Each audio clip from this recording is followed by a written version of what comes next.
Hello, everybody. It's a great pleasure for me to introduce one of the most innovative sociologists, Professor Nilufer Göle. Hello, nice to see you. Hello. You're professor of sociology at the École des Hautes Études en Sciences Sociales, full professor, directrice d'études, this is the name in French. You have been a professor, visiting professor, in a lot of the university all over the world, and you're still very active all over the world. Your publications are very well known in English, in French, in Arabic, I think, in Turkish, in Italian too. Yes. So you're a very well-known sociologist. Your work is a very interesting work because it starts from the question of citizen. You will talk about that in a few minutes, and then Islam, and then after democracy, the new forms of democracy. You had a lot of grant, 2, I think, ERC. One ERC. Make a lot of mistakes. I'm so sorry. I thought I knew very well all of the things that you've done, and in the beginning, make a lot of mistakes. I'm so sorry, but you should have had more than that. And you publish a lot of books. So you have a new book that just been published a couple of weeks ago, I think. Another one will be published in next September, and I'm pleased to have done it with you. But the importance of your work is not only on social new condition, but mostly on the way people live the new social condition of practicing politics in the everyday life. And I think this is the reason why I find your work so innovative, because maybe for the first time, someone is trying to understand how our new world, our global world, is made by different forms of individualities. You don't need to have the same way of thinking. You don't need to have the same way of imagining the world to live together. And this is exactly what you are starting to study from the beginning of your work, in my opinion, and that you have done all over all your work. And I want to add a point, which is for me very important today. We're the 1st of April in 2022, in a very strange moment of our European life. And you were the first one to use the term Maidan as a concept in sociology to describe the new modes of democracy, of individual way of acting in democracy. And you coined this term a couple of years ago, and today we see that how you write, even if it's a terrible situation, the way to understand it comes also from your work. This is the reason why I'm so happy to be here today with you to discuss your work, and you will have a long time, a full time, to describe all what you've done during this time. Thank you, Nilufer. Thank you very much, Richard, for your interpretation. I really like it because you take it to another level. You translate it into your own work, how individual singularities, subjectivities can be collectively redefined in a way. I agree that this is maybe one of the leading questions in my work since a PhD student, how we create the social relationship with the other and not to be totally dissolved in the collectivity. So it is one of the major questions of sociology, individual and collectivity. So thank you for reminding the notion of Midan, the way whatever we translate, because it's true, I have used reclaiming Maidan, reclaiming public space democracy, reclaiming Maidan is the title of my seminar. And years ago, you have opened the opportunity for my work with my colleagues and students to publish in Politica. This is the journal of École des Hautes Études, TEPSIS journal, Politica journal. And I have written an article on Maidan, the new actor of politics, Maidan. And I have regretted the title because nobody have understood anything. At that time, the use of Maidan as a concept of public space was quite esoteric. So I was trying exactly to introduce the notion of Maidan as a public space in other languages and also in relation with Kiev demonstrations. So maybe we will end up with that, but it's good to remind me of that point of entry, and which is also tragic because sometimes we do things at the margin of the common language, like the use of Maidan at that moment, and then suddenly it becomes widely used. Yes. So this is the fate of a sociologist then, or any researcher, because when we start working on these issues, it's not yet evident. It cannot be measurable. It's not yet entered into the language of social sciences. So in my work, I'm always very much interested with shifting between languages, because I think, of course, the language of social sciences is in English, in French, in German, but also in other contexts, we borrow these languages. And I'm trying to find out, when we change the notions in other contexts, what kind of knowledge we earn. What is the difference? The thing that we cannot translate, yet it brings a different layer of comprehension to our understanding of these concepts. So this is one thing. So public space is that kind of notion, which is very polysemic, which has several meanings and layers. It is very rich in terms of philosophy, social sciences, especially in the Western philosophy that is related with the ancient Greece. Of course, the participation of the citizens to the city-state, agora, is at the center of reflections, philosophical and sociological and historical, on democracy since the ancient Greeks. So there is a kind of continuity, of course, in the Western countries. So we use public square, public sphere, agora, but also they acquire different meanings. For instance, in French, we didn't use public space so easily. I remember I wanted to have a title of my book, Islam in Public, in French, and the editor has told me nobody understands in French what public space is. Now it becomes also more used. So it depends also on the social scientific knowledge, how these notions are widely used. I think in the United States, the translation and the publication of the book of Habermas, Jürgen Habermas, made a difference at that moment. Whereas in France, we are discussing it maybe a little bit later or in a different mode. So it's not only among Western and non-Western countries, but it's also among the Western countries, the way these notions take meaning and are used changes in time, and also in relation, on the one hand, to social actions, the way this public space takes a form, and also in relation to scientific knowledge, social scientific knowledge, I would say. So in the case of the, for instance, American publics, I think the book of edited by Craig Calhoun on the public sphere and Habermas and the public sphere made a difference in the sense that they have questioned the public sphere from the vantage point of those who were not included, that is, working class, women, the subaltern, and then there was also the notion of counter public spaces. This is just to remind us that there are ways of defining and working with the public space that changes in time and in different contexts. And also in the Islamic tradition of philosophy, there is this search for a just and virtuous collective life, the city. So we can find in many different traditions, although the Western tradition is the one with agora and the ancient Greece, which shaped our way of thinking. However, in time, the public space also became more abstract in the way we conceived it.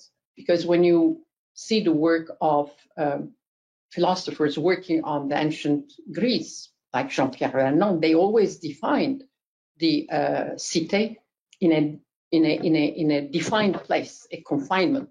So it's very material, physical space. However, in time, we started the second stage of modernity, let's say, or with the nation state, we started thinking of not thinking of the physical space of assembly, but more and more abstract representative democracy and virtual public spaces.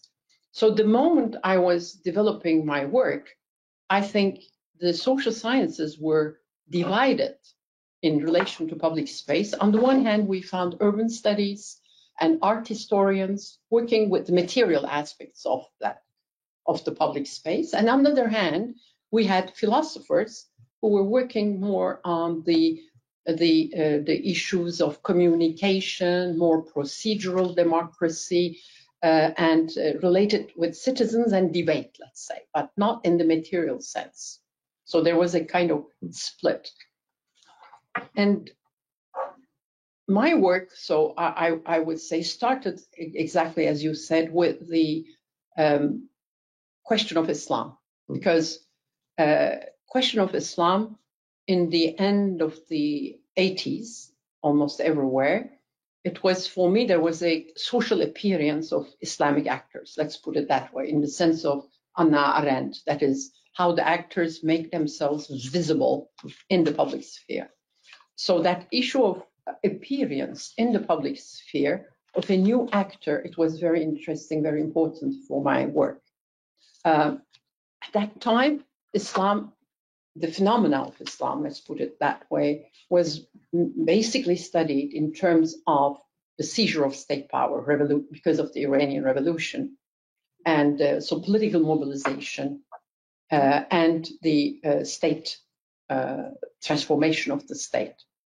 And however, I opted for studying Islam from the vantage point of private-public categories. So I was working on how the religious subjectivity was formed in a new way, and how this religious subjectivity was embodied. It's not only conceptual. Faith is not something totally conceptual, but it is practiced. It's a bodily practice. It's something embodied, like Islamic covering, praying 5 times, eating halal, you know. So there is this aspect of embodied practice of religion, which is closely related with the subjective interpretation, subjectivity, and how this faith is transformed and lived as a lived experience. So my first interrogation was this move from the private to the public, how this religious subjectivity made its appearance in public for the first time in contexts like, not only in context of revolution like in Iran, but also in Turkey, which was at that time in 1980s a very secular context, and then in Europe. So where there can be a choice, still Muslim actors brought their religious subjectivity to the public life. And so in that sense, for me, I was already moving towards a sense of more material understanding of this public life, because I was speaking of visibility, question of visibility. And secondly, the visibility is not a word that can be used as a neutral one. Visibility should be embedded in social relations, because what is visible to you is something foreign to you, something that disturbs you. I think the debates on the headscarf in France captured that very well because of the word ostentatious, ostentatory, the distinctions between these terms. Because what is ostentatious to you is something that you remark, that it hasn't been in the public panorama, and it arrives and it surprises you. But also in Turkey, it surprised us. That's how I made a research. I started research when my readings of the subject and the observation of the event doesn't fit. So my reading of secular modernity did not explain this religious practices in public. So I started researching. So when there's a gap, when there's a discrepancy, when you cannot explain it by the texts, so you have to go and understand the phenomena with the subjectivities involved. So the visibility is something that creates, has a disruptive effect, because you are becoming aware of something as new, and you try to name it. In many places, we didn't know how to name the phenomena. Even with the Islamic veiling, we call it hijab, l'affaire du foulard, headscarf issue, and many other terms. So in terms of, is it something familiar with us, or should we name it as something coming from elsewhere? It's foreign to us. So this naming is also very important, trying to identify the phenomenon. So visibility, when it is a question of social relations, it reveals intercultural differences. It can be in the same society, but in Europe it was, of course, more evident that the controversies that the Islamic presence in public, but it was all about visibility, provoked all over Europe. It's very interesting to understand the transformation of the European public space. What were these controversies during that period? Because there has been a constellation, it can change. You don't know what will provoke a controversy. There's something always, we cannot predict. It happens. So the veiling was one. Minorities in Switzerland, the referendum of minorities, and I think it's the most ironical one, because it's not part of the European Union, neutral country, not so much migration, and I think there's only one or two minorities, and they have a referendum to forbid the minorities. But it became part of the European public debate. It started to circulate among different publics. So there's a transnational dynamic in these controversies. So it was also a question of visibility, because when it is about praying rooms, you don't see it. Praying rooms in a factory, it doesn't matter. It is not a public problem. It's a problem of an enterprise. You give them the right or not. It's a praying room. But when you construct a mosque at the center of the city, it becomes visible to other citizens. What I call public, Islam becomes public. It means it is becoming more and more a public matter, concerns other inhabitants, other citizens as well.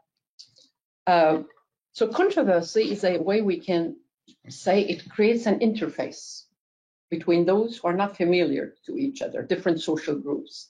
It can be a way of familiarization, or it can be a way of othering. It depends on the debates.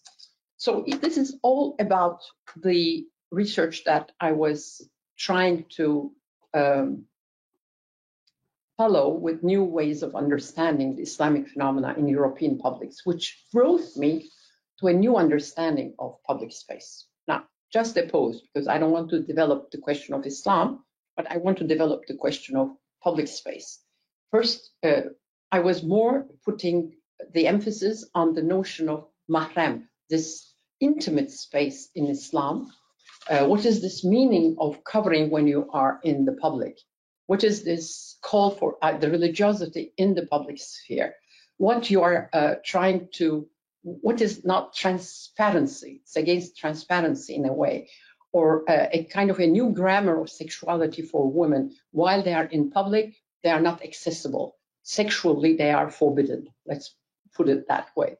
So what is this definition of privacy, intimacy, which is gendered and sacred in the modern world? So I called it mahram. Mahram, the word in the Arabic world, but also I named it differently. I brought a different meaning in relation to these practices of Islam. So this was my main question, but not public space. In a way, I took public space as for granted. And again, to understand the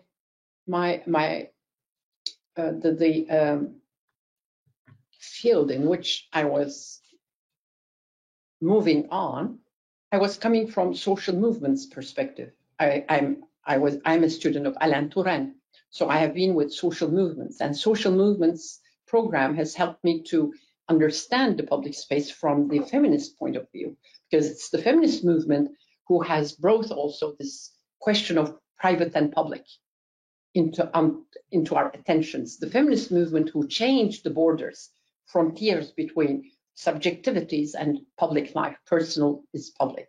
The most hidden, the most intimate issues were taken into the public. So social movements had something to do for me also in the public sphere, but it cannot be identified. So I was carrying social movements into the public sphere in a way.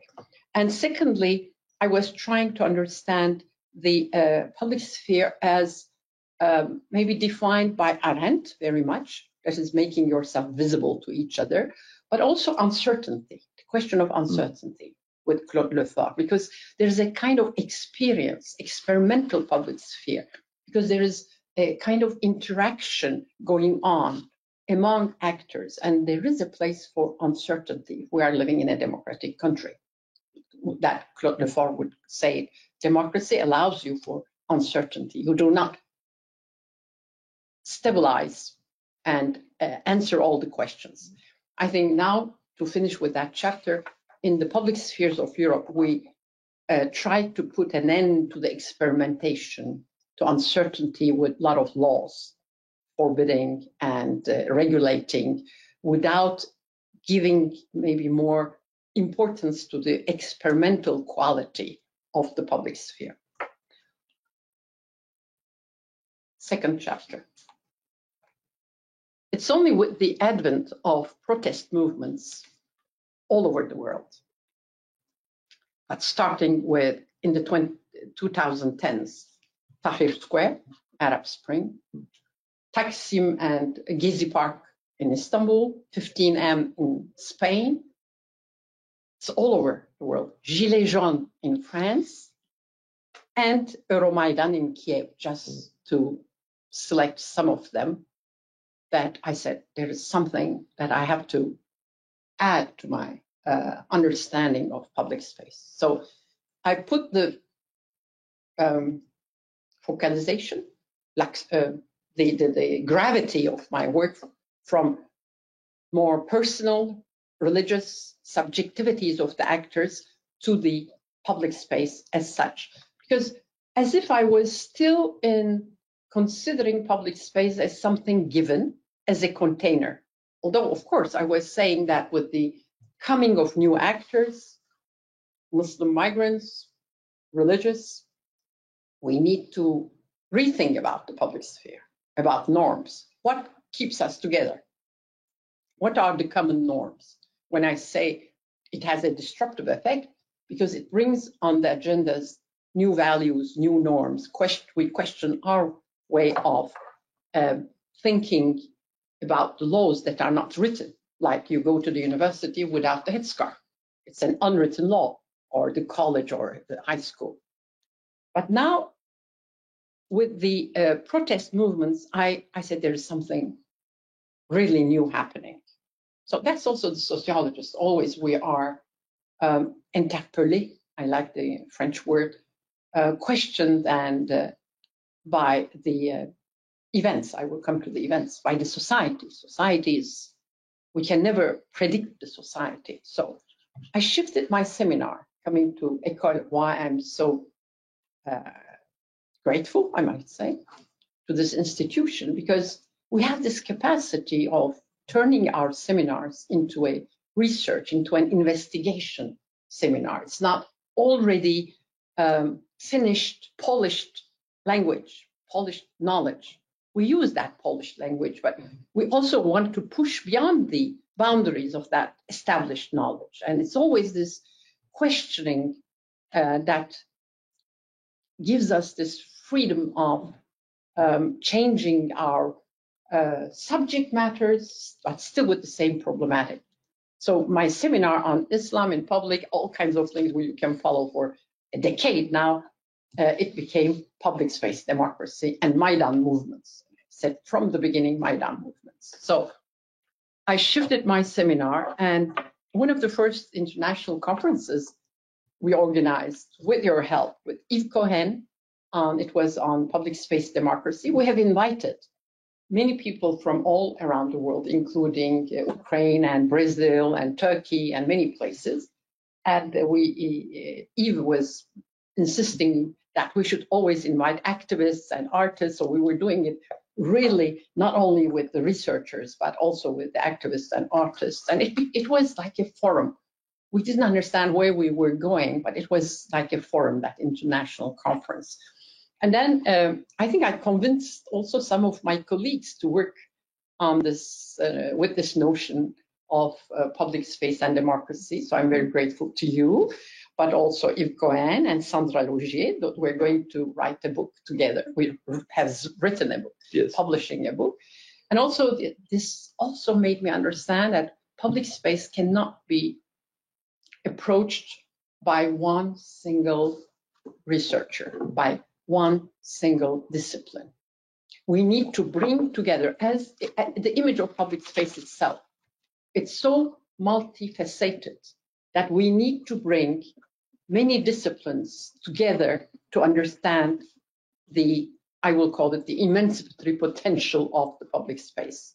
How we can use that notion to take our understanding of the possible, the horizon of the possible, to a new stage. That's, I think, that brought us together.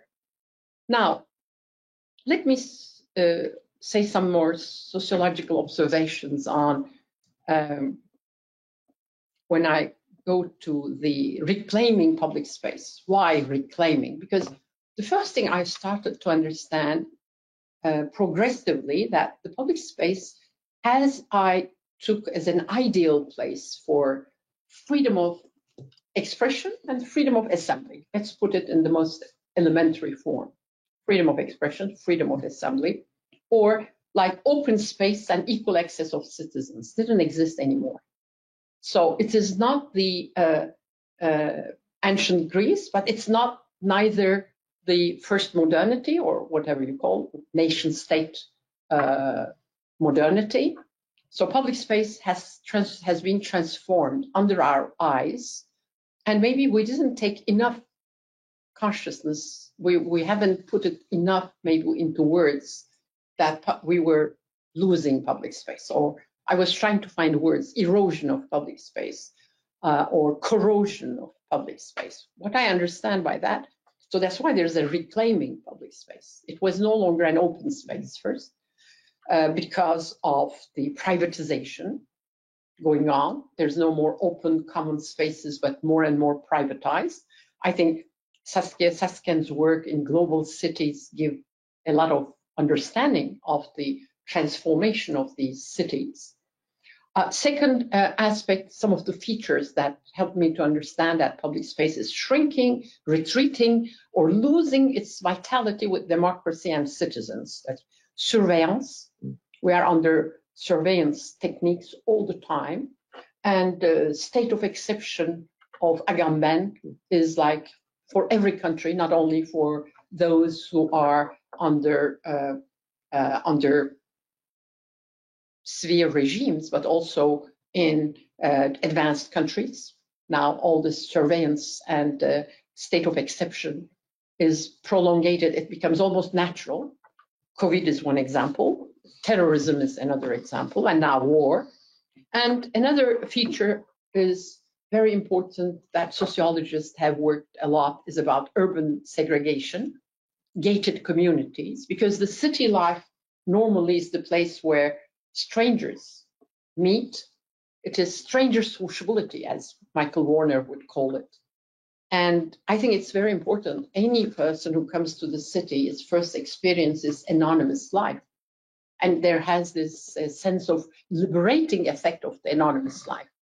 I think it's really from community to society of Tönnies. It's all about that modernity lived as an experience of liberation, because you meet with other people, anonymous. So, however, today there is this urban segregation or gated communities. There are very little places where people from different social classes, ethnicities are meeting. Even in Paris, when you go around, it is no longer the same. Even the coffees are no longer receiving the same working class people as it used to receive, even across the street in our building. I like the word used by Zygmunt Bauman, mixophobia. He would say there is this horror of mixing and urge for territorial separation. So people are also reproducing these tribes in social media. We are among each other, entre nous. So reclaiming public space is this space, really, trying to have that space once again. And of course, it brings us into our mind Henri Lefebvre's book, The Right to the City.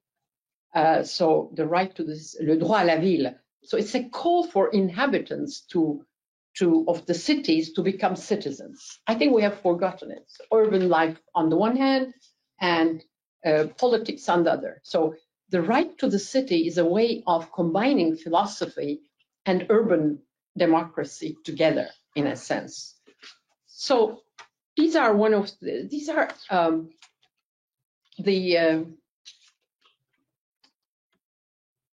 I can call structural conditions, the forces that have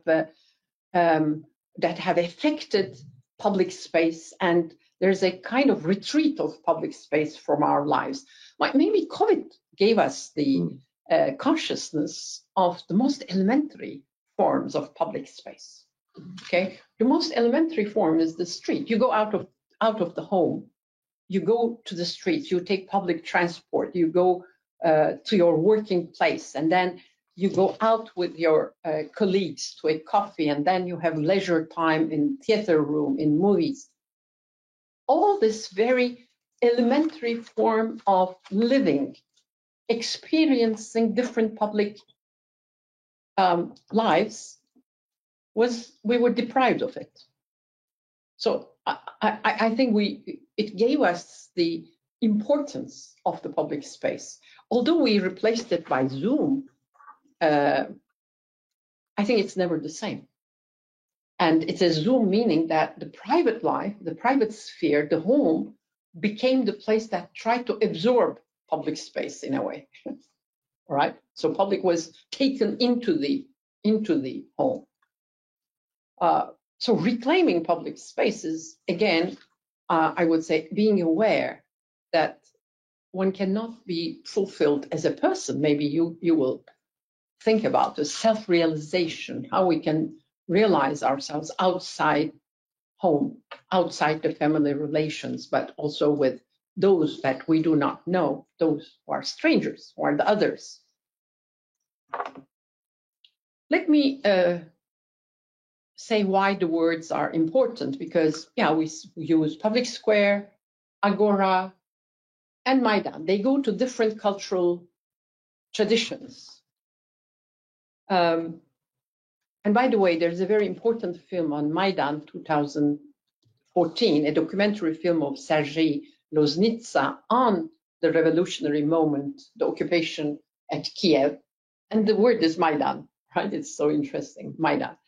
And so Maidan entered into worldwide circulation since the demonstrations in Kiev, as we mentioned in the beginning. So it was the EuroMaidan protest movements in 2013 and 2014. It took place, as like in other places, the movements are named after the places. So this was Maidan Nezalezhnosti, which meant Independence Square. So Maidan is just a square, but it entered into our communication through the Kiev movements. And I find this very interesting because it's again the circulation of notions, the trajectory of notions. I think it's Reinhard Koselleck, who works on the history of notions. And here it is the history of notions also among different cultural, among different among different cultural area. Cultural eras, cultural traditions, and geographies. So because it has Arabic origins. The word Maidan has Arabic origins. It was originally reserved for horse racing, large open spaces. And in time, it took different meanings, like arena, field, esplanade, promenade. It all, makes sense for all of us. And then it's also a marketplace, as we know. It's also a place for competition of sports. And with the advent of nation state, the Maidan, it became also the marker of the state power with its monuments and parades and commemorations. So it is a kind of interface between the state power and the citizens. Like in Turkey, we use Maidan, and we have always the Republican icons around the Maidans, like Taksim Maidan, or sometimes kind of fight as markers between a mosque and a cultural institute in the Maidan, right? So, which secular and religious. So it is a kind of battleground as well, Maidan, a kind of power struggle. Who will make its mark? But also, Maidan, I found out that it is used in many continents. Agoras or public squares is very limited. You cannot translate the term easily into different languages. What is public? Is it state-owned? Is it to citizens? Polysemic, but also in different languages, it doesn't exist in the same way. Whereas Maidan exists in Indian subcontinent, in India, in Pakistan, it exists in Arabic countries, and it exists in Turkey, in Iran, and in Balkanic cities. So the word Maidan in Kiev is also an Ottoman heritage in the Balkans. So I find this very interesting, because when we speak of public space as a space of debate, we only think as in the present, whereas public space brings us the longue durée, the time, the history, through monuments, but also the language. The language of the word Maidan, I haven't paid attention at all. When we were working on the Maidan in Tahrir, in the Arab Spring in Egypt, it's translated as Tahrir Square, but not Maidan Tahrir. Taksim Park, Taksim Maidan is not translated as Taksim Maidan, where the Gezi protest movements also took place. It was translated as Taksim Square. So it is so interesting that the words change their usages, and it entered by, I would say, by the door of Kiev, by Ukraine, to our language, and not by Istanbul or Cairo.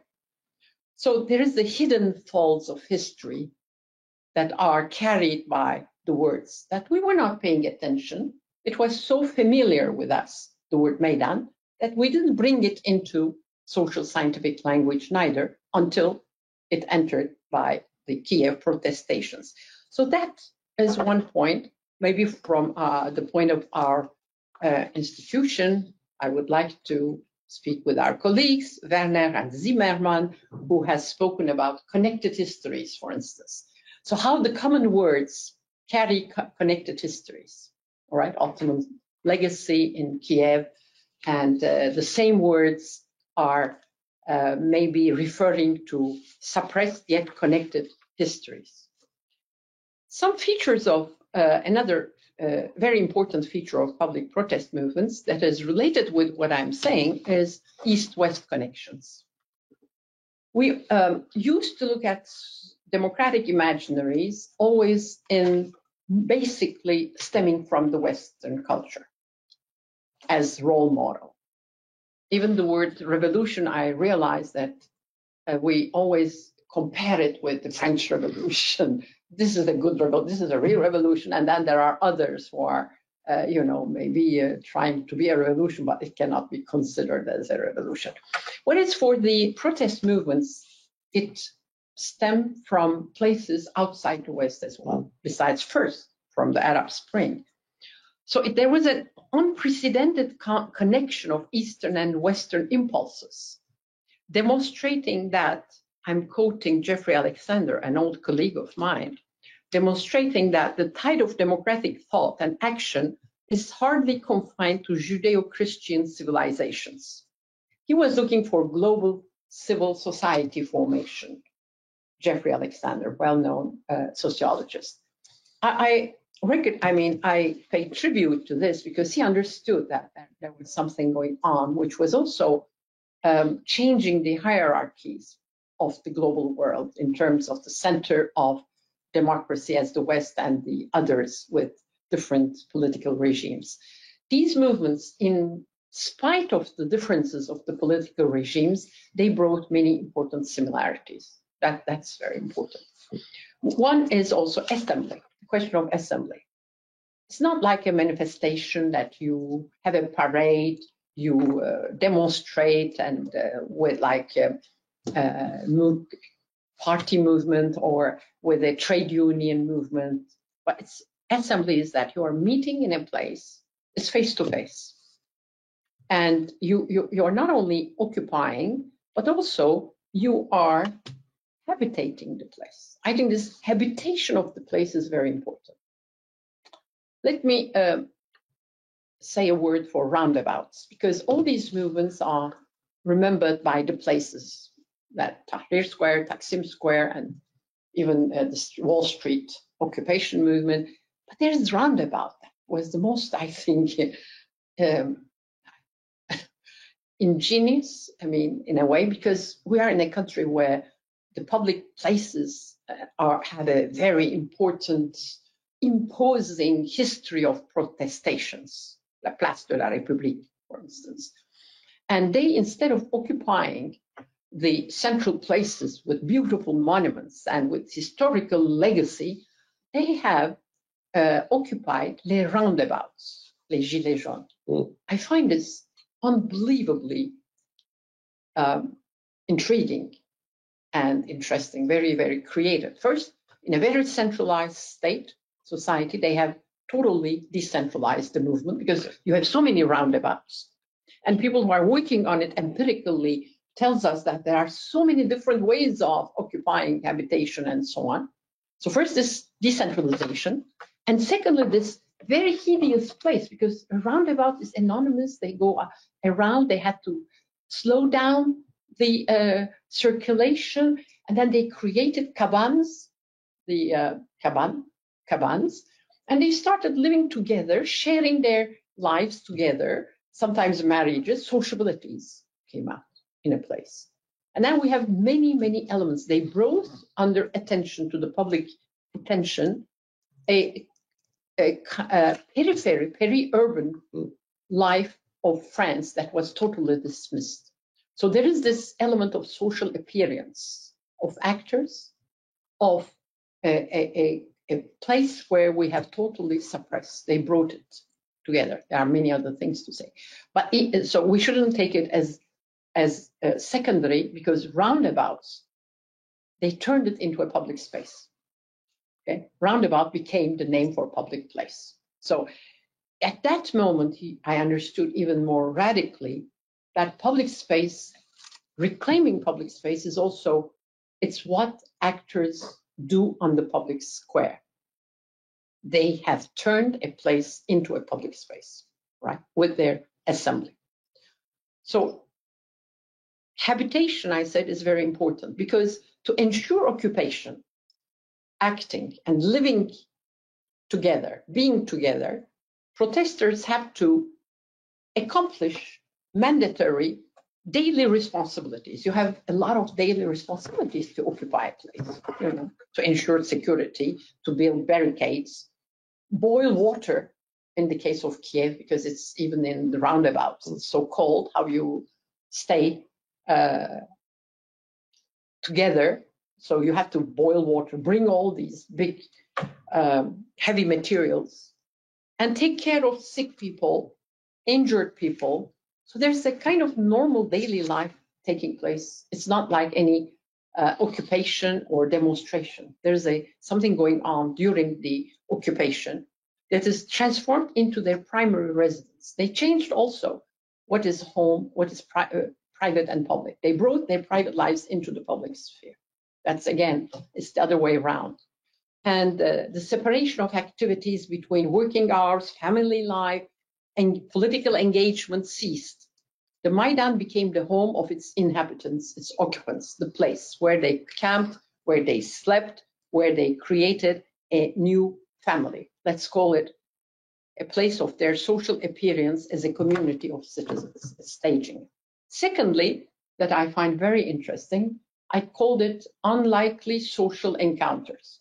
I didn't find a better word because normally, as I said in the beginning, because normal social life, you do not encounter people different from you. We are still living in gated communities in a way. So in Maidan, they are not like collective actors. They come before, on the contrary, they become collective while they are on the place publique, on the Maidan. And the people are very heterogeneous. We don't know how to name them. It's not a youth movement. It is not a movement of the working class only. It's not a mass movement neither. As you say, there are individualities. You have so many heterogeneous actors. I call them active minorities, but it's still it doesn't really capture. It's an assembly of gatherings among actors and groups who do not ordinarily meet with each other. That is the interesting thing. And they come into contact with one another on the Maidan. So one of the testimonies that we have had during the colloquium is very interesting, coming from Egypt, a Copt woman, a young woman. She has her article in our book, in Politica, Mavi Maher. She has said, she's a Copt girl, and she said, we never lived with the society at large as a Copt minority because we were scared of persecution. We lived in our neighborhood between our church, school, and family, and just the streets. We felt only we were citizens when we met with Muslims and Christians gathered together in Tahrir Square.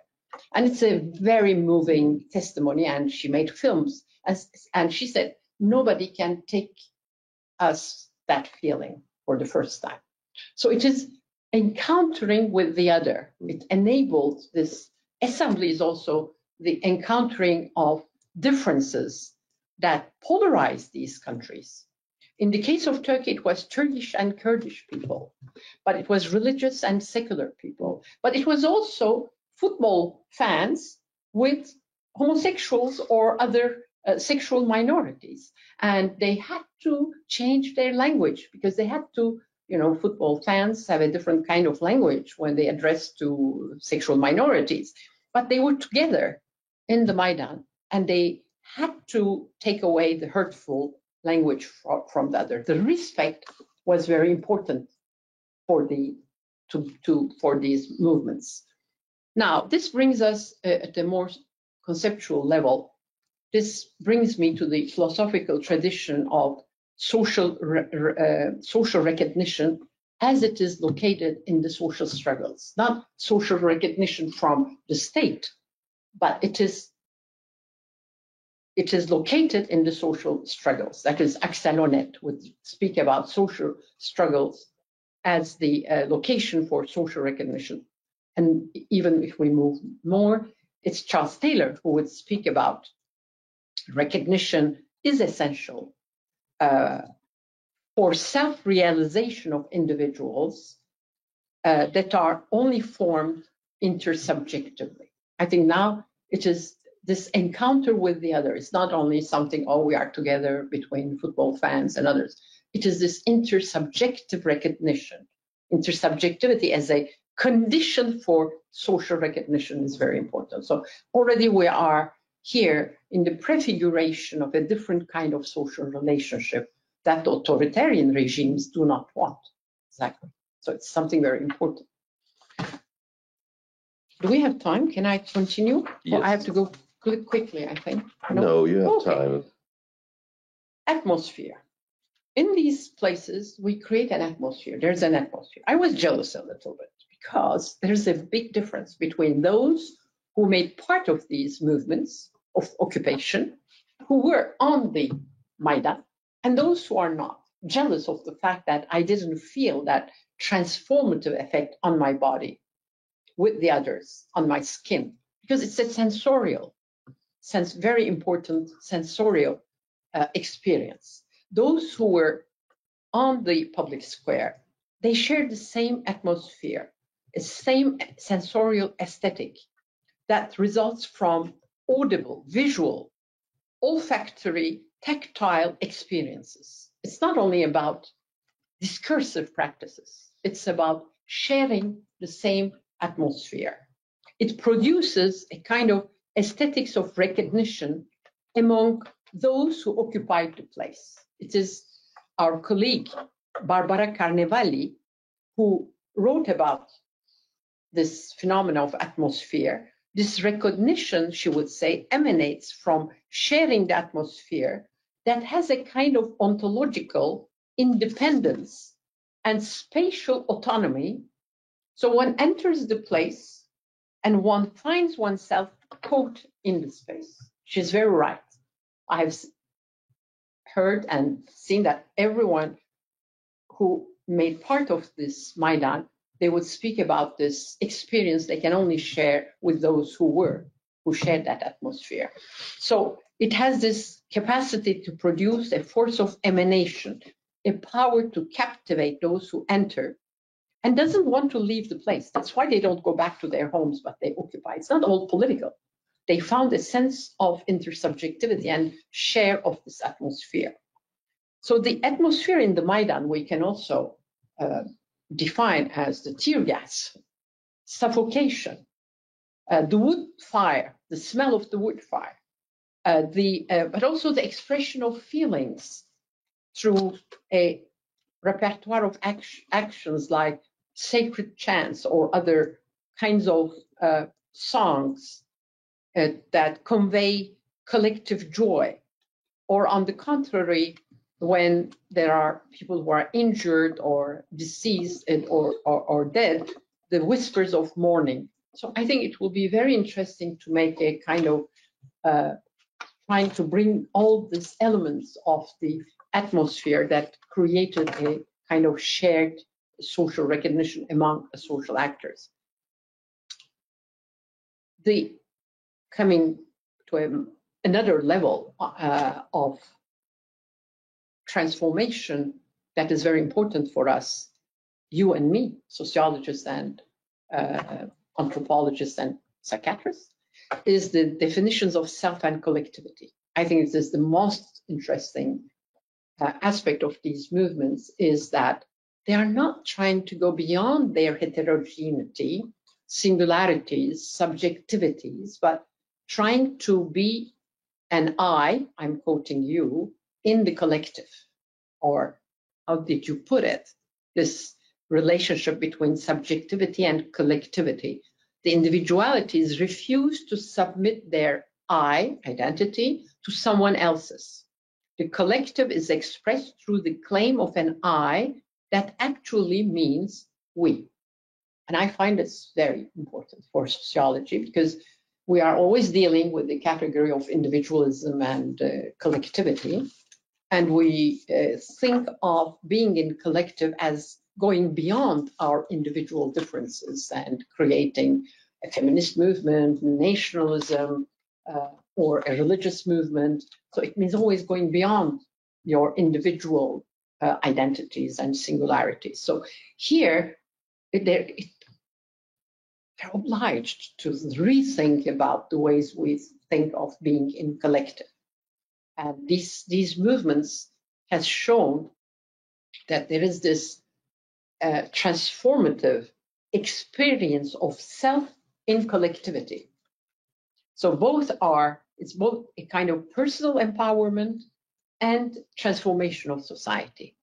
And we have all that, of course, something very expressive also in terms of artistic expressions, dances, that are very important in the movement, like Gezi movement in Istanbul. I gave example of Auguste Boal, Theater of the Oppressed from Brazil in 1980s, I think, yeah. Auguste Boal's Theater of the Oppressed is like a staging, or is you learn from each other. the Maidan movements is like a stage, and it's like a theater, and people learn from each other, and they become, and it's not the identity, they go beyond their identities because they are in this intersubjective encounters and experiences, I would say. This is one of the le piste, how we say that, one of the important openings in working on these movements, how to rethink about personal and collective for our societies. So last point, before coming to two questions, as before conclusion through two questions. Last word is reclaiming public space for me, therefore, has an emancipatory power. It means it's leashing, liberating the emancipatory power of the public space. Emancipatory because of these subjectivities, yet not going in the sense of individualism, but trying to prefigure a new collectivity. And maybe transforming it into a heterotopy of the Foucault sense, something new, a kind of it making possible a new unfolding of human action at a given moment. There's a script, like in theater, but also Krakauer, who speaks of chronotop. It's writing a new chronotop. It's a different time, it's a different space. It is not the one that is regulated by the state, but they liberate that time during the action and the space during the occupation. And I think it's a moment, but what we do with a moment as sociologists, because normally a moment, everybody would say, oh, it's ephemeral. It doesn't have any consequence in the long run, things like that. But also, theoretically, it's very important. What is the status of an event? Because very often we think that the event is something that should be tackled by the journalists. It's an event. But there is an event also in the sense of a moment, which is history-making moment. And I take this Maidan, reclaiming public space, as a moment in history-making moment. So giving us an example of rethinking these very important issues. So it's Gilles Deleuze for event, he would say, it doesn't mean that something is happening, something bold, but that something happens, the future, a future. I find this very interesting. So that's why when I was trained not to study things that are ephemeral, but it should be in the past tense to study, so in the archives, so that it is worth studying. I am, on the contrary, trying to grasp something that is still amorphous, taking place in the present, yet yielding something maybe in the future, something very decisive. So it is very hard, you know, when you work in the past tense, something that has already happened, and in the archives you have hierarchy of meanings. It's different, while we are trying to grasp things that are still ongoing. All right.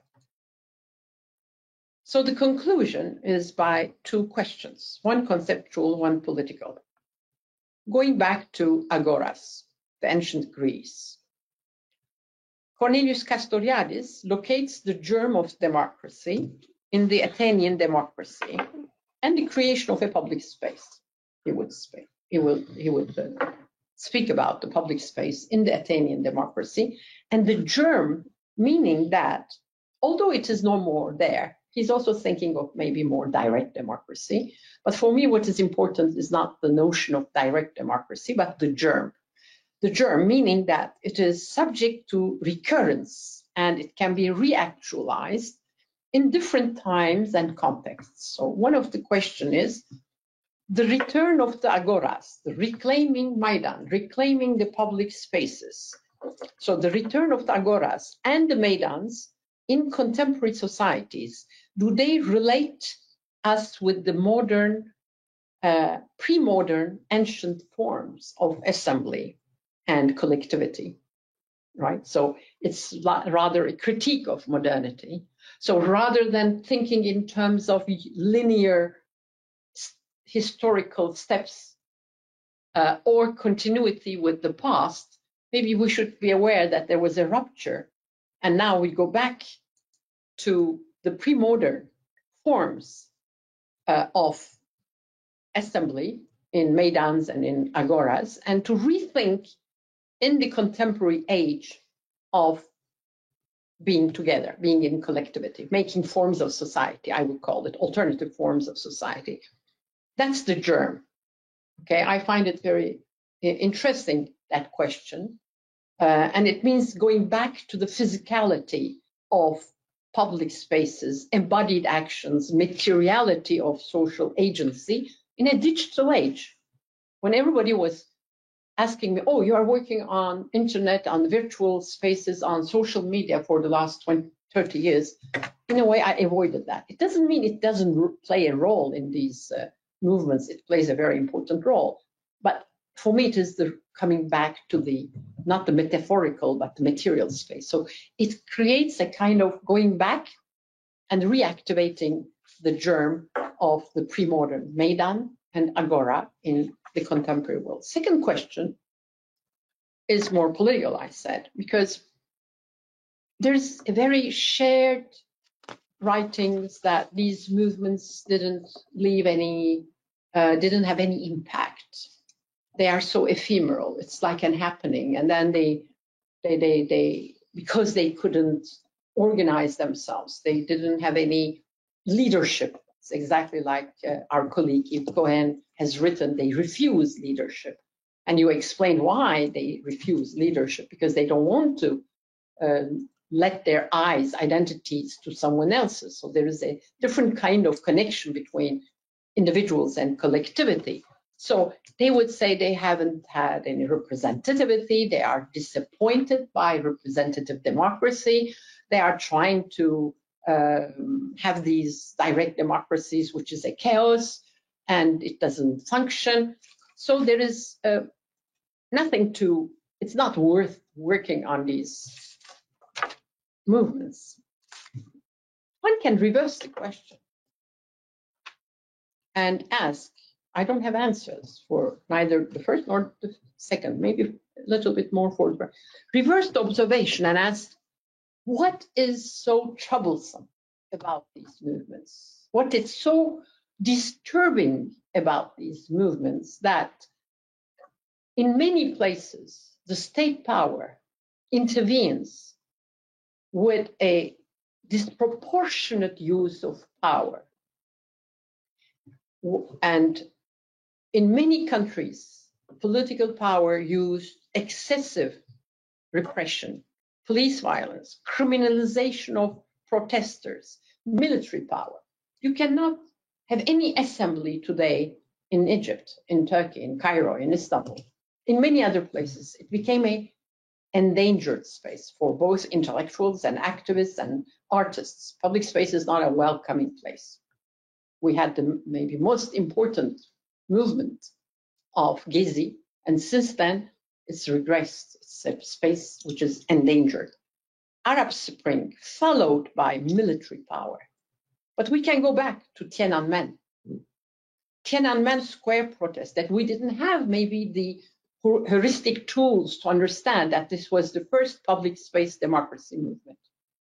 We understood it as a protesting against communism and so on. It was more than that. 1989, it's still there in terms of commemoration, in terms of many other ways. But we have seen the repressive power followed by Tiananmen. And I want to finish with, of course, maybe very tragic. What happened, Maidan movement in Kiev, followed by the war against Ukraine. So I think it is against EuroMaidan movement when you read the text and so on.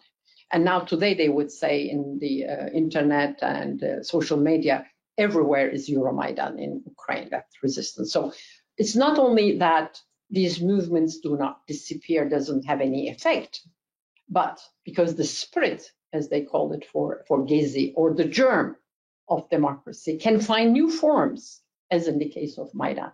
But so we have to understand what disturbs political power, that the degree that these movements need to be totally repressed. I finish. Fantastic. Thank you very much. Thank you very much for this brilliant, fantastic, and so dynamic presentation. Before I make some comments, I want to know if there's any question in the audience. Something that, can you tell us if there is any? The first question for the moment that we're going to share right now. Oh, it's not Indian author? It was Barbara. We have to read it. You said, hello, I hadn't the chance to know the name of the Indian author about the aesthetic of recognition. When you were talking about the idea of atmosphere, it is possible to share the reference, please? Thank you. Did I speak about Barbara Carnevali? I Barbara think so. Carnevali. Yeah. Italian rather than Indian. I'm sorry for the accent. Yeah, I will send them the references maybe afterwards. Yeah, thank you very much. Sorry for that. Is there any other comment? Yes. Yes.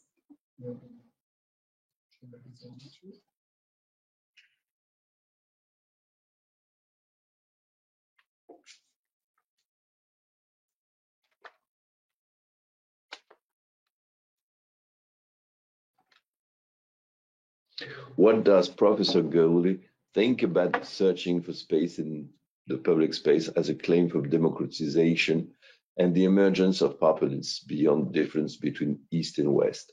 How does this relationship could worsen the process of global de-democratization? I think,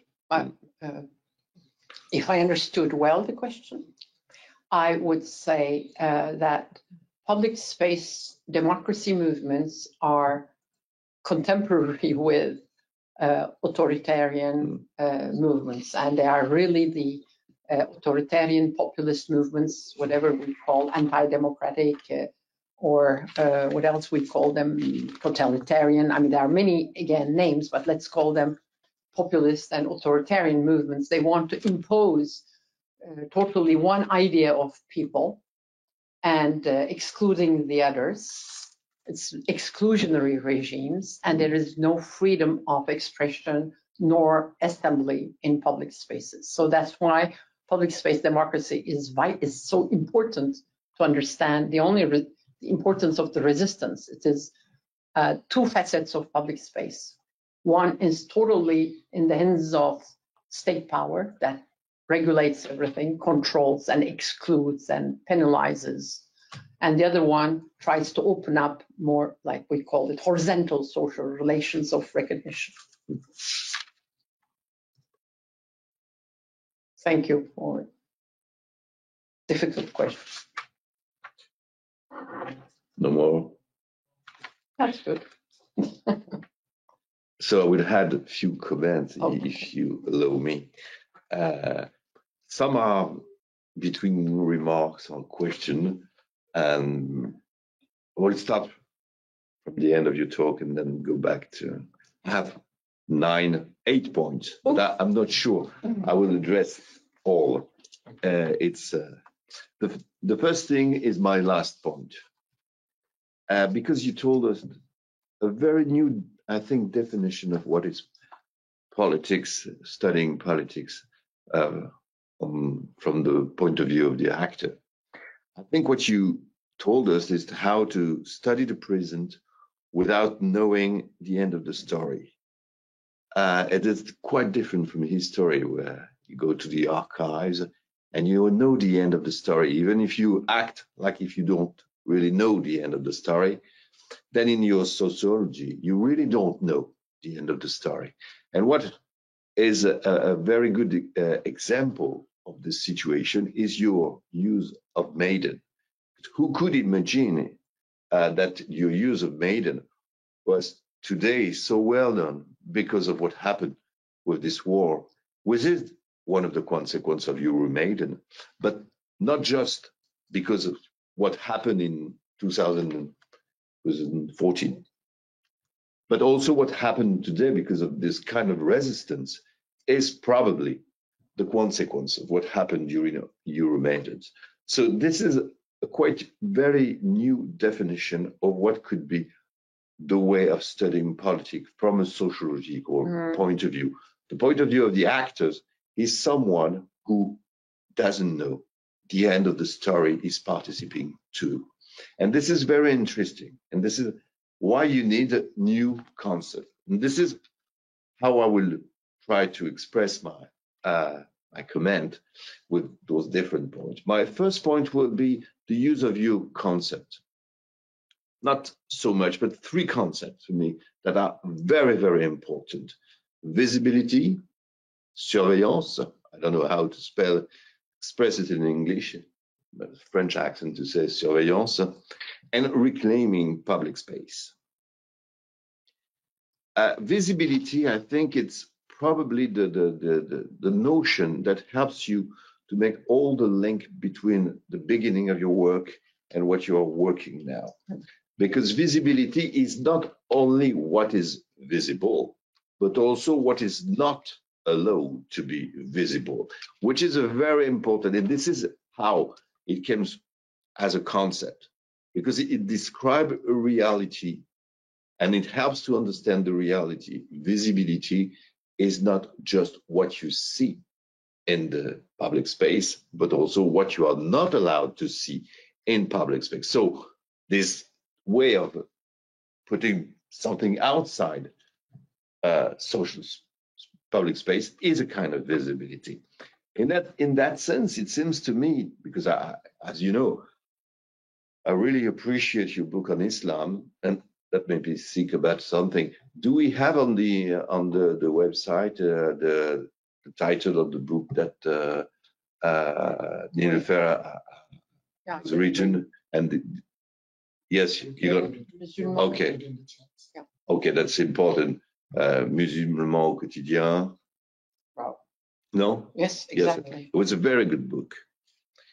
And when I read this book the first time, it came to me that Islam, in fact, was not a question in Europe, but a fact, which is completely different. It could be addressed as a question, but in fact, it is a fact, a real fact of the reality. What kind of factor? The fact is that it's new visibility. And the issue of what is visible in social space and what is allowed to render visible, in fact, Islam became a kind of example of what's going to be your future work and what's going to be this new kind of sociology you propose. It's not, even if it was focused on Islam, Islam allows you to introduce this concept of visibility and to understand what happened in public space, what happened in everyday life. Because everyday life is what is politics for everybody. So this is very, very important. And what goes with visibility is your second point, is studying visibility in the manner I've tried to coin it, means studying controversies. Because there is no visibility without controversies. And this is the way I think you challenge many concepts in political sciences to try to understand this new kind of a connection between the public space and the individual everyday life. The second concept you introduced that was very interesting for me was surveillance, because when you were talking about that, I was thinking about something that happened in France a few weeks ago, which has nothing to do with what you said, the exception that it goes to kind of a public space movement, is the tragical death of Yvan Colonna in prison. What is the connection between what you say? Is that usually we all are against surveillance and cameras and all those things that could go through the intimacy of someone. And the idea that having cameras all over prison is something that goes against our way of thinking. But in that specific case, everybody was asking why they were not beside the camera, why they didn't see the scene, why they did not intervene to stop it. So it shows, like in Marcel Mauss's conception of a social fact and what is always there. It means that surveillance is a new thing that is everywhere in our society. You cannot think without surveillance. It doesn't mean that you agree with. It doesn't mean that you're not agree with. It means that it is always there. And the question, the issue of surveillance is something completely present in our new conception of life, even in those tragical events where somebody, it's unbelievable that Corsican people could say, why? They were not watching the cameras. Well, all the time they say it's impossible. So this is a new concept. I think that it's very important, that has something to do also with the public space, because public space is also a place where intimacy is always present. Intimacy is there not only because people act that way, but also because in public space, cameras can see everybody too. And it is in our way of thinking. The second point is the difference that we can make between public space and, I don't know how to say that in English, les foules, masses. And you give a very good definition between the difference. You all remember Freud, the definition of the mass, and the fact that everybody's goes in only one person and the subjectivity disappear. And the definition you give for the public space is the encounter with the other, which is completely the opposition with the idea of the mass, of movement of mass, is when every individuality disappears. And what you show us is in this kind of encounter in public spaces that every individuality stay present and can be in contact, in touch with the other one. So this is, for me, a very important point. The other observation we can make that it's that concept in sociology should really come from the observation of the field.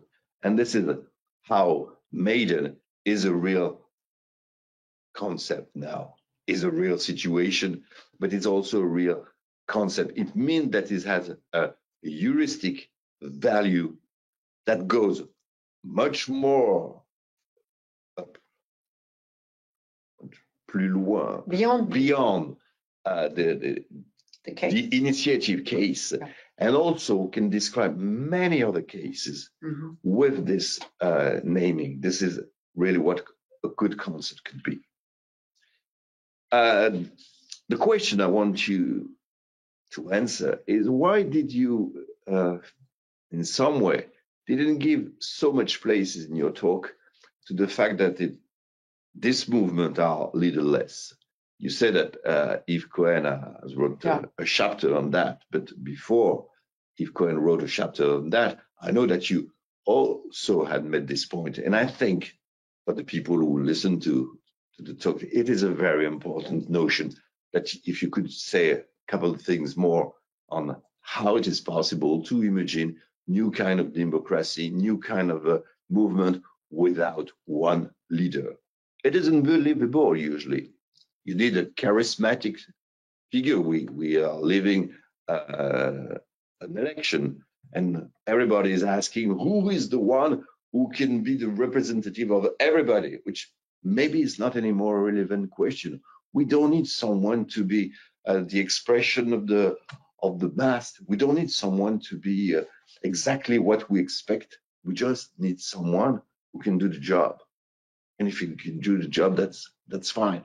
So I think there is a connection between the little-less movement and the fact that it is much more difficult for people to be involved in a kind of an election where we're supposed to find the person, the one person who should be the one, the really one. It has some connection with your work, I think. And my last point for the moment, it's the way you introduce the everyday life in politics. And I think you describe how the ordinary life is made of ordinary things. Cooking, sharing, sharing time, sharing aspiration, sharing, but not always sharing belonging, not always sharing the same identity. It's useless to think that people can live together because they belong to the same origin or stuff like this. They live together because they share many things together. And this is probably how the new democracy is going to take place in the next future, I hope. So, a lot of comments, few questions, just my admiration. No, thank you. No, this is too much. You are very generous, Richard. But I really liked very much your remarks. I want to maybe continue a little bit, build up, we have time, build up into just a conversation, because it's so precious to have that moment of conversation with you at ECOI before saying farewell. Yes. Farewell. Not farewell. Yeah. So one is, let me go to the leaderless, the feature. Thank you for inviting me to speak more about this, these movements that are refusing to have leaders, and they don't want to really come up with charismatic leadership. I think it's also related with the question on neo-populist authoritarian movements. There as well, we see the difference, because on the contrary, populist leaders are all related with this leadership. They are not also for the representative mediations. Institutional mediations disappeared, but they are incarnating, embodying the masses, the individuals. So there are these leaders who has this kind of relationship, very identificatory relationship, embodied relationship with the masses, which is totally a different kind of organization of society. So on the contrary, these public space movements are, as I tried to call them, active minorities, because they are all not minorities in numbers always, but it's active in the sense that was given by, his name is social psychologist, French social psychologist. Moscovici. Serge Moscovici. Serge Moscovici. I think he developed this very important notion of, for me, very important tool to understand the active minority. It's not like the minority as given by the others, assigned as minority, but minorities like who are trying to reshape their lives, their identities, and so on. And they are actively intervening on their status as minorities. So I think on Maidan, we find a lot of active minorities, and you cannot represent them. That's one thing. Second thing is that I find about this non-representativity is also there's something non-negotiable in these movements that appear, that disturbs. To answer partially to my last question, what disturbs, what is so troublesome in these movements for the state power is they don't have any concrete revendications. They have demands. They have so much that it becomes unoperational. So there's nothing negotiable. So they are not in this kind of correspondence with political power in a way. So this sphere of non-negotiable sphere means you don't need any leaders, and you don't have to speak with the state power. So it's, I think in the Tunisian revolution, dégage, it was a very important word, and Jocelyne Daclia has made a very important piece on that, the way use of word dégage. I think it was very refined and fine, and going into deep layers, understanding these movements. Dégage. So we don't have to, we're not asking for negotiations and so on, but we're experiencing something, and something that is not yet there as a society, as kind of alternative ways of making society. So how the state can intervene? The only need is to dégager, to leave it, to leave the stage to us. You know, maybe it sounds romantic, but that's what's happening for me. There is something non-negotiable. When there is nothing to negotiate for public, for the state power, it's very alienating. It's a disempowerment, total disempowerment. There is no, so it's a kind of cancellation of the established politics. Okay. I think what you said about visibility is very important. It is not something that is not allowed to be visible, but also undesirable.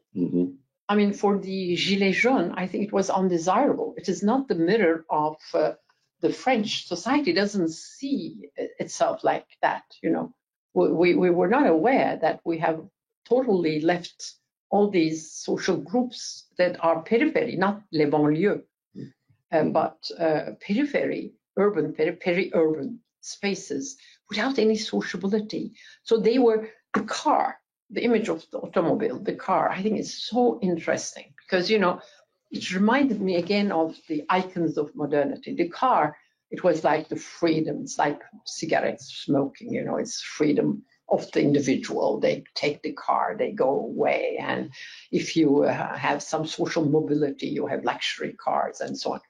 Here, we were in this, the social condition of these people was that the car, they needed the car to go to their workplaces, to have health services, to take their children to school. So everything they needed the car. The car was not at all an item, a symbol of modernity, but they were in anachrony. And they reminded me that the car is no more the icon of modernity. It is, I mean, on the contrary. So this, and also everything around the car with les Gilets jaunes is so important. I mean, I won't go into that, but I think they made appear the social conditions of these people that people didn't want to see. So they were undesirable, right? And second aspect is maybe what I call in French, la cité séparée. In French, it is interesting because the word la cité has double meanings. La cité as agora, but la cité as banlieue. And I think in France and in Europe today, la cité is separated, divided. That is, you have on the one hand Muslim migrants living in banlieue, and la cité agora, and also the peri-urban people. Now, how you create a social recognition between the two? I have made a kind of, I mean, I don't know, a bit, an article that can lead to misunderstanding between les gilets jaunes et les voiles islamiques, parce que in both cases, there is the clothing, le gilet, the vest, and the headscarf that makes the actors visible, and it becomes part of the collective social appearance of actors, you know.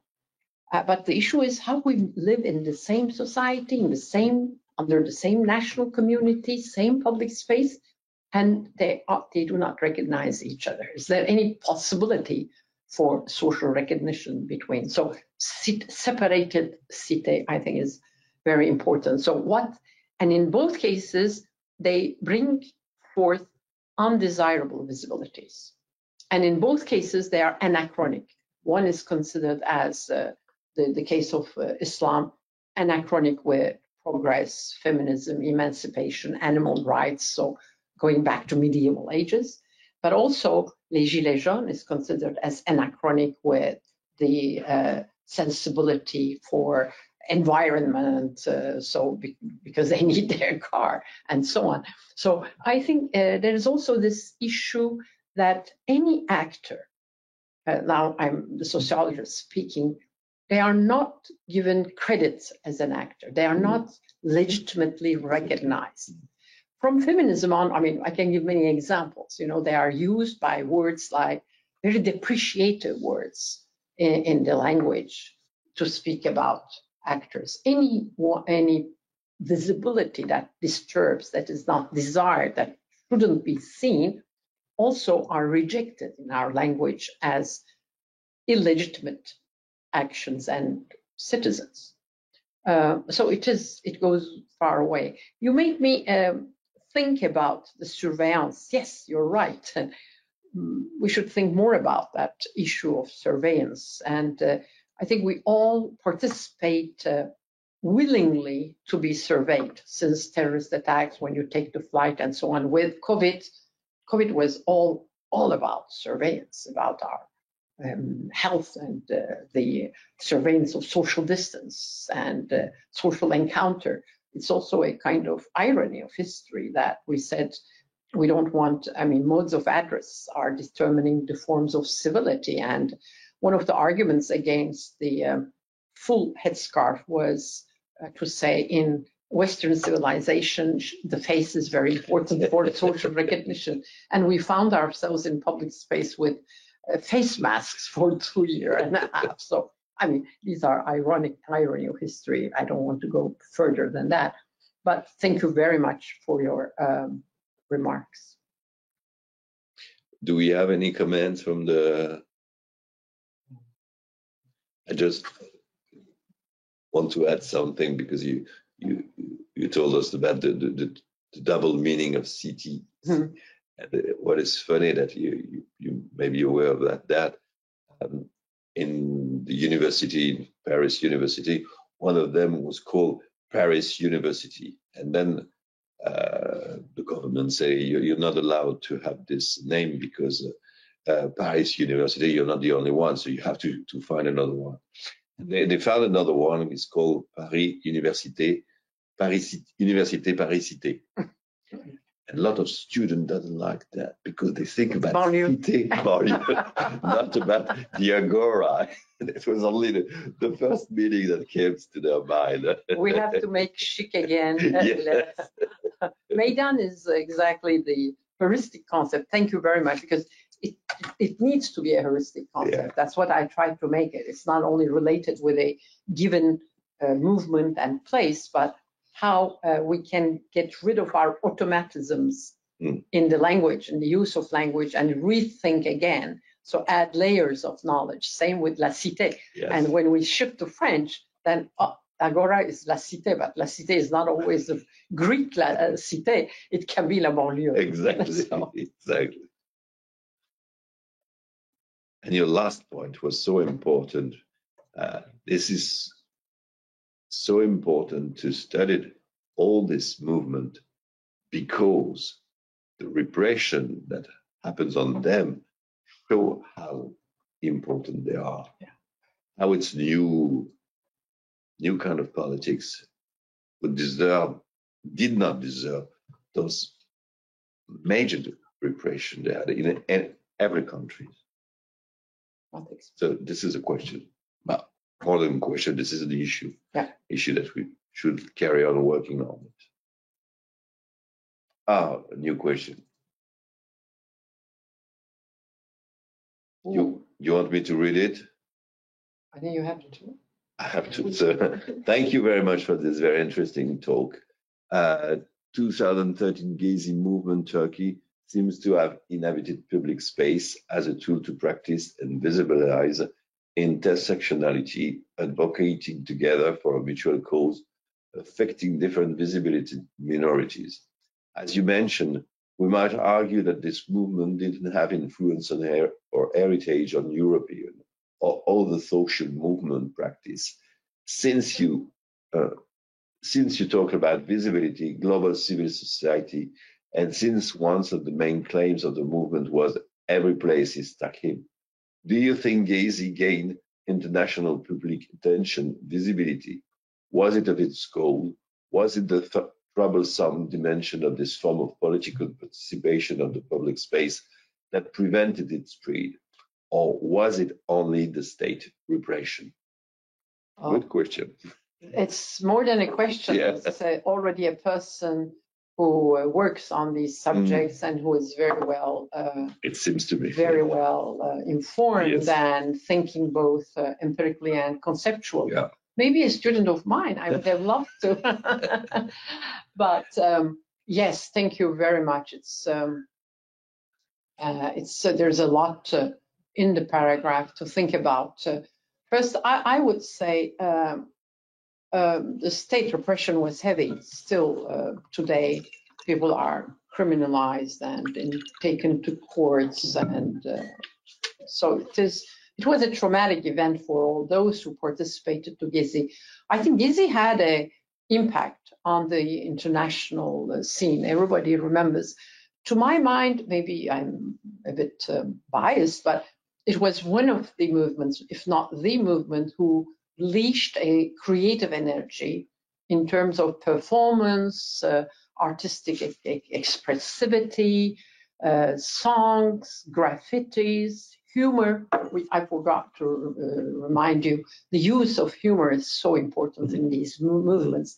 The word I love in French is dérision. Yes. How to take these, even the use of the depreciative naming, labeling of these movements from the power and turning it into a irony against the power, like Çapulcu for the movement in Gezi. Çapulcu meaning I forgot always, like les racailles in French and scums in English. So all these people who are not sub-citizens and dangerous people and so on, and they made a hashtag saying I'm chapuling together. They turned it into a verb, into an action. So the name of the movement became chapuling, and I find these are, and there was a lot in terms of graffiti, in terms of songs, and a repertoire of action, which was one of the most, to my knowledge, aesthetically, in terms of production of art and aesthetics, very rich. And I think this was seen in the global public space. And we speak about, and I have met many people very from Gezi, so much disappointed afterwards, because at that moment of joy and happening, and then suddenly it was rather mourning, and for the friends and for the others, and the repression followed. Someone said to me, who was maybe for the first time in political engagement, or rather in this movement, it's rather not political and not political. That's why it's interesting. Public agency, and all these people who were considered that generation as apolitical, very individualistic, only competitive among each other. So they were also on the Maidan. And they said this was a moment that we all went out of our houses, working places, we met each other. Again, the question of encounter with others. And it was a moment of creativity and assembly, the title. It is a social creativity, but also a kind of new impulse for their creativity. And then afterwards, she says, we all came back to our houses. We do not encounter anymore the others. And many people want to leave the country. And those who cannot leave the country are totally retreated in personal spaces, in their neighborhoods and so on. I think it's very sad and I understand that disappointment, we should understand. But at the same time, what they call the spirit of Gezi, once it happens, it's like in the arts. It has shown us something was possible, the horizon of possible. It happened. It changed our way of seeing the society, way of relating with each other. And once it happens, it's in your mind. So that spirit, as so many people would say, continues and find new forms. They take into new forms after Gezi, and I think it will be continuing, so it cannot disappear. I'm like this Copt girl from Cairo.